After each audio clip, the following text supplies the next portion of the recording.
Friends, कैसे हैं आप। मैं हूं मीता। वेलकम टू फिल्मी मीता। आज मैं एक्सप्लेन करने वाली हूं चेहरे मूवी को, जो कि एक थ्रिलर, सस्पेंस और मिस्ट्री से भरपूर एक इंटरेस्टिंग फिल्म है।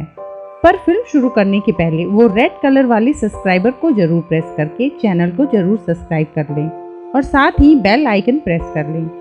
ये फिल्म काफ़ी इंटरेस्टिंग है, इसलिए वीडियो को एंड तक देखें। फिल्म की शुरुआत में हम देखते हैं दिल्ली से 280 किलोमीटर पहले समीर मेहरा नाम के एक शख्स का कार से ड्राइव करते हुए कहीं जा रहे होते हैं। रास्ते में काफ़ी तेज बर्फबारी हो रही होती है। वो एक आदमी से रास्ते में रुककर आगे का रास्ता पूछते हैं। फिर आगे कुछ दूर जाने पर एक पेड़ रोड पर अचानक से गिर जाता है, जिससे रोड ब्लॉक हो जाता है। तभी वही आदमी वहां आता है जिसने थोड़ी देर पहले समीर को रास्ता बताया था। उस आदमी का नाम मिस्टर गुल्लर होता है। समीर उन्हें किसी होटल का पता पूछता है, जिस पर मिस्टर गुल्लर बताते हैं कि यहाँ कोई होटल नहीं है और गिनती के 2-4 घर ही हैं। मिस्टर गुल्लर अपने एक फ्रेंड के घर जा रहे होते हैं। वो समीर को भी अपने साथ चलने को कहते हैं, जिस पर समीर उनके साथ जाने को राजी हो जाता है, क्योंकि रास्ता कब तक क्लियर होगा ये किसी को पता नहीं था। समीर अपनी गाड़ी से फ़ोन लेकर जाता है, पर वो अपने कार की चाबी गलती से वहीं गिरा देता है। समीर उस घर में जाने के बाद जगदीश आचार्य जी से मिलता है। वहाँ एक ऐना नाम की लड़की भी है जो समीर की हेल्प करती है। फिर वो हरिया से भी मिलता है। तभी हमें पता चलता है कि इस ग्रुप के सारे मेंबर्स रिटायर हैं और ये सारे किसी न किसी तरह से कोर्ट से जुड़े हुए थे। जगदीश जी रिटायर्ड जज थे, मिस्टर गुल्लर रिटायर्ड वकील थे। ऐना समीर को पीने के लिए ड्रिंक देती है। फिर फ्रेश होने के लिए वो समीर को ऊपर रूम में ले जा रही होती है कि तभी समीर को अपनी वाइफ को कॉल करने का याद आता है, पर उसके फ़ोन में नेटवर्क नहीं होता है, तो वो वहाँ रखा लैंडलाइन फ़ोन यूज़ करता है। पर उस घर का लैंडलाइन बिल्कुल डेड हो चुका था। दरअसल उसकी वाइफ उसी एरिया में कुछ दूर पर एक रिसोर्ट में रुकी हुई थी, जहां उनकी एक एड फिल्म की शूटिंग चल रही थी। जब समीर ऊपर रूम में जाता है तो वो ऐना को बटरफ्लाई देता है, जो मूव कर रही होती हैं। उसे देखकर ऐना जोर जोर से बच्चों की तरह हंसने लगती है कि वहाँ लतीफ़ जैदी नाम के एक शख्स आते हैं, जो रिटायर्ड चीफ प्रोसिक्यूटर होते थे। जब समीर नीचे आता है तो जैदी साहब उसे उसकी कार की चाबी देते हैं, जिसे वो बाहर गिरा दी थी। चारों बातचीत कर रहे होते हैं। उसी दौरान लतीफ़ समीर का सिगरेट केस नोटिस करते हैं, जिसे समीर को उसकी गर्लफ्रेंड ने पहले गिफ्ट दिया था। इसके बाद समीर उनसे कहता है कि आप लोग तो यहाँ बोर हो जाते होंगे। तो वो लोग समीर को बताते हैं कि रिटायरमेंट के बाद उनके पास करने को कुछ भी नहीं था, जिससे वो सभी बहुत बोर हो जाते थे। कि तभी अचानक उन्हें गेम का आइडिया आया और इस गेम से उनकी लाइफ में एक्साइटमेंट वापस आ गया। समीर को लगता है कि बूढ़े लोग हैं, चेस या कार्ड खेलते होंगे, पर मिस्टर गुल्लर बताते हैं कि हम अक्सर इवनिंग में इकट्ठे हो जाते हैं और वही करते हैं जो पहले किया करते थे, यानी कि कोर्ट प्रोसीडिंग। ये लोग पहले सॉल्व हो चुके केसेस में से चूज करके उसे री इनेक्ट करते थे। जैदी साहब प्रोसिक्यूटर बनकर दलील पेश करते और मिस्टर गुल्लर डिफेंस लॉयर बनकर उस तरह की दलील पेश करते। जगदीश जी जज होते हैं, इसलिए वो फैसला सुनाते हैं और इनका सिर्फ एक ही मकसद होता है कि लास्ट में उन्हें जस्टिस करना होता है, जिसकी वजह से कई बार ये उस केस के असली फैसले से अलग फैसला सुना देते हैं। समीर भी इनके साथ ये गेम खेलने को तैयार हो जाता है और आज ये लोग फूलन देवी का केस लड़ने वाले होते हैं। तो समीर कहता है कि जो इंसान इस दुनिया में है ही नहीं, उसका केस लड़ने से क्या फ़ायदा। अगर वर्डिक्ट चेंज भी हो गया तो क्या ही हो जाएगा। तब ये लोग इस खेल को नए तरीके से खेलने का फैसला करते हैं। वो समीर को अपने कोर्ट में मुजरिम का रोल देते हैं। तब समीर कहता है कि उसने तो आज तक कोई क्राइम किया ही नहीं है, उसकी लाइफ तो एक खुली किताब की तरह है। फिर जैदी साहब कहते हैं कि हमारे गेम का एक रूल है कि कोई भी इस गेम को बीच में छोड़कर नहीं जा सकता है, जिस पर समीर भी कहता है कि ऐसे खेल खेलने का क्या फ़ायदा जब खिलाड़ी उसे अधूरा छोड़ दे। वो गेम शुरू करने को कहता है। तब मुकदमा शुरू करने के पहले मिस्टर गुल्लर समीर को अपना क्राइम बताने को कहते हैं। जिस पर समीर कहता है कि उसने कभी भी कोई क्राइम किया ही नहीं है। अब मिस्टर गुलर कहते हैं कि अगर आपने मुकदमा से पहले कोई क्राइम डिसाइड नहीं किया तो जैदी साहब कोर्ट में अपनी मर्जी से कोई भी इल्ज़ाम आपके सर पर लगा सकते हैं, और इसके लिए समीर रेडी हो जाता है क्योंकि उसे लगता है कि उसने कोई क्राइम किया ही नहीं होता है। ये लोग उसका क्या बिगाड़ लेंगे। उनके घर में एक जो नाम का शख्स होता है जो कि वहाँ सर्वेंट होता है, जो गूंगा होता है पर बहरा नहीं होता। एक शैतान ने जो कि सिस्टर का रेप किया था, जो ने उस आदमी को मार डाला था, जिसके लिए उसे 7 साल की सज़ा भी हुई थी, जिसे वो पूरी करके बाहर आ चुका था। कार्रवाई शुरू की जाती है। जैदी समीर से पूछते हैं कि आपकी शादी को कितने साल हुए हैं। वो कहता है कि 6 साल और एक 5 साल का बेटा भी है हमारा। वो उन्हें फ़ोटो भी दिखाता है अपनी बेटी की। जैदी समीर से पूछते हैं कि इतने ख़राब मौसम में आपकी वाइफ ने आपको बाहर कैसे जाने दिया। उन्होंने आपको जाने से रोका तो होगा। जिस पर समीर कहते हैं हाँ, उन्होंने मुझे रोका था, पर जब मैंने उन्हें बताया कि मैं करोड़ों की डील के लिए जा रहा हूँ तो उसने मुझे जाने दिया। जैदी पूछते हैं कि आप काम क्या करते हैं, तो समीर बताता है कि वो एक पैराडॉय नाम की एड एजेंसी का चीफ है। फिर जैदी पूछते हैं कि अपनी लाइफ के बारे में कुछ बताइए।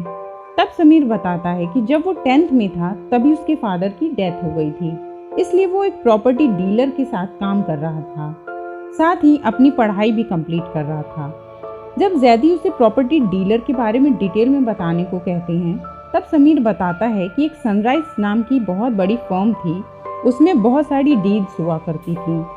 वहाँ का बॉस आपका नाम सामने नहीं लाना चाहता था, तो बेनामी डील्स समीर के नाम से ही किए जाते थे और इसके लिए उसे अच्छा खासा कमीशन भी मिलता था।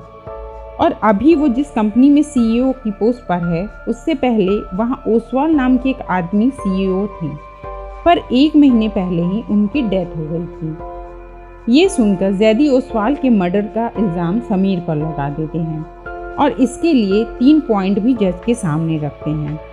पहला कि उस आदमी की मौत हो गई थी।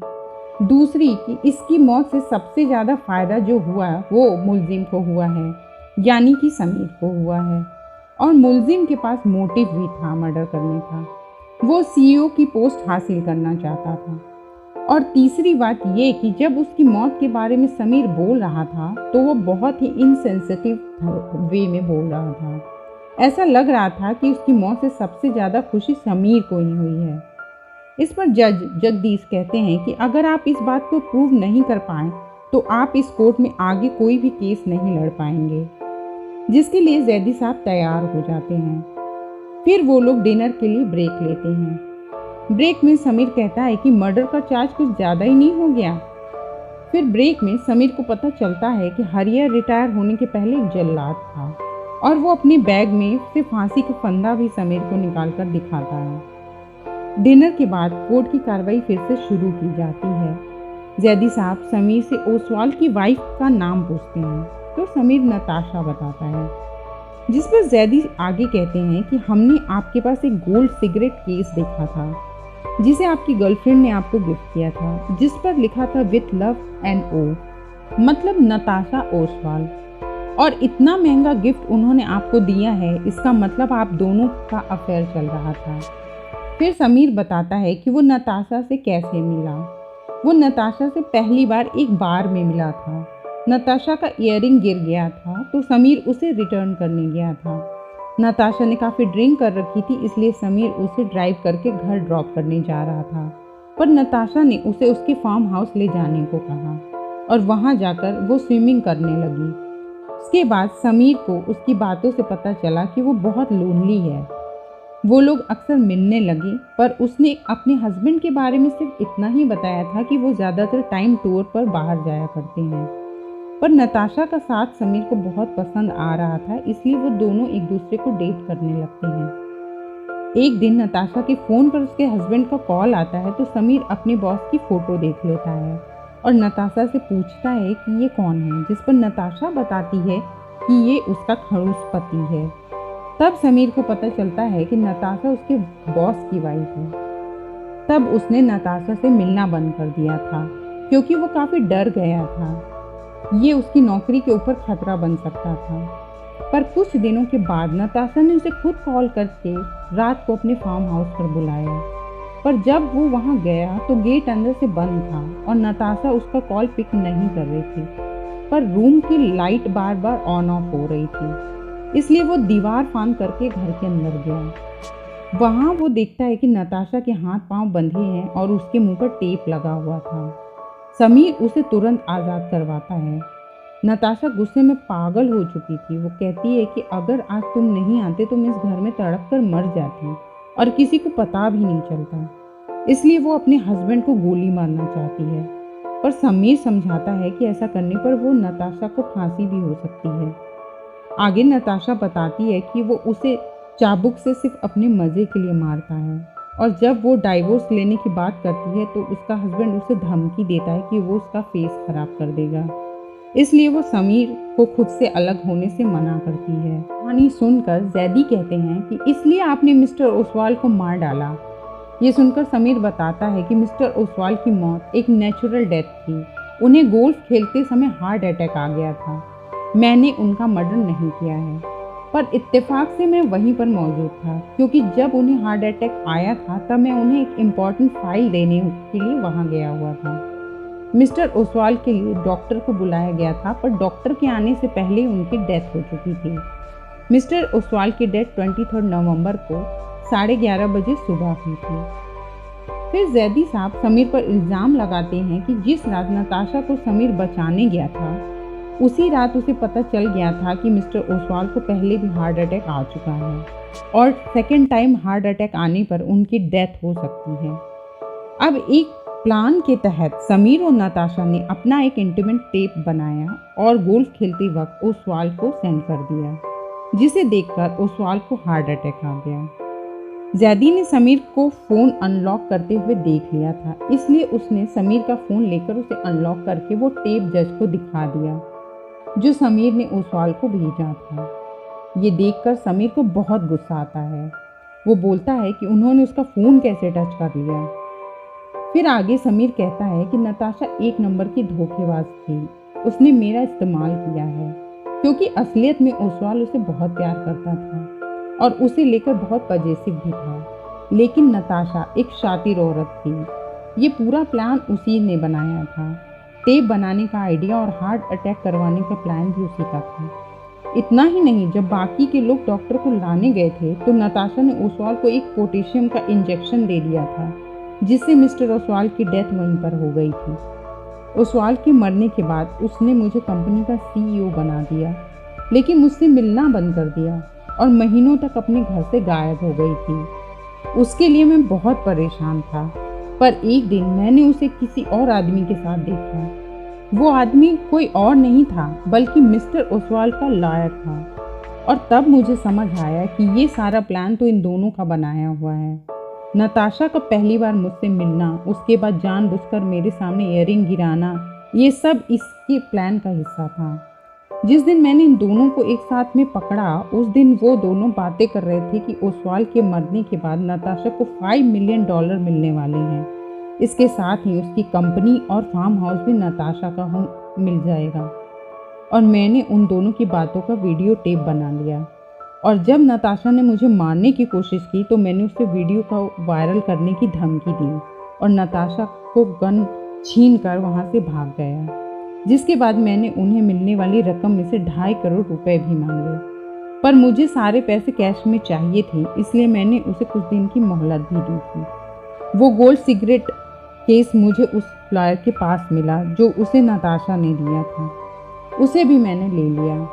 जिसके बाद मैं नताशा की कार लेकर वहाँ से चला आया, क्योंकि मुझे हिल स्टेशन में एक एड फिल्म शूट करनी थी। ये सब सुन के जैदी साहब समझ जाते हैं कि नताशा ने मैसेज किया था कि पैसा तैयार है, तभी समीर इतने खराब मौसम में पैसे लेने के लिए निकल गया था और यहाँ पर आकर फंस गया था। फिर थोड़ी देर के लिए कोर्ट अर्जेंट हो कर दी जाती है। तब समीर नोटिस करता है कि घर की सारी खिड़की दरवाजों को लॉक कर दिया गया है और सारे लोग ऊपर वाले रूम में गए हुए हैं। तभी नीचे उसे ऐना दिखती है जिसके पास गेट की चाबी भी होती है। समीर उसे झूठ बोलता है कि वो इनोसेंट प्रूफ हो चुका है, वो लॉक खोल दे। पर ऐना जज जगदीश आचार्य जी से कंफर्म करने जाना चाहती है। समीर परेशान होकर ऐना को समझाता है कि ये लोग पागल हैं, किसी को भी फांसी की सज़ा दे सकते हैं, जिस पर ऐना कहती है कि वो सिर्फ क्रिमिनल को ही सज़ा देते हैं। मैं इनके साथ गद्दारी नहीं कर सकती, इनके मुझ पर बहुत ज़्यादा एहसान है। असल में ऐना ही वो लड़की है जिसके साथ रेप हुआ था, वो जो की सिस्टर है, जिसके कारण जो ने उस आदमी को मार डाला था, जिस कारण उसे 7 साल की सज़ा भी हुई थी। और ऐना बिल्कुल पागल हो चुकी थी, वो 4 साल मेंटल असाइलम में भी रह चुकी थी। पर जगदीश आचार्य जी और उनके दोस्तों ने उसकी हेल्प की, जिससे आज वो बिल्कुल ठीक है। ये सब जानने के बाद समीर ऐना से चाबी छीनकर भागने की कोशिश करता है कि तभी वहाँ जो आ जाता है और उसे रोक लेता है। इसके बाद कोर्ट की सुनवाई फिर से शुरू की जाती है। मिस्टर गुल्लर समीर के डिफेंस में दलील रखते हैं कि उनका क्लाइंट बेकसूर है, क्योंकि उसने सारी बातें कोर्ट को सच सच बता दी हैं और वो खुद उस नताशा के प्लान का शिकार बन गए थे।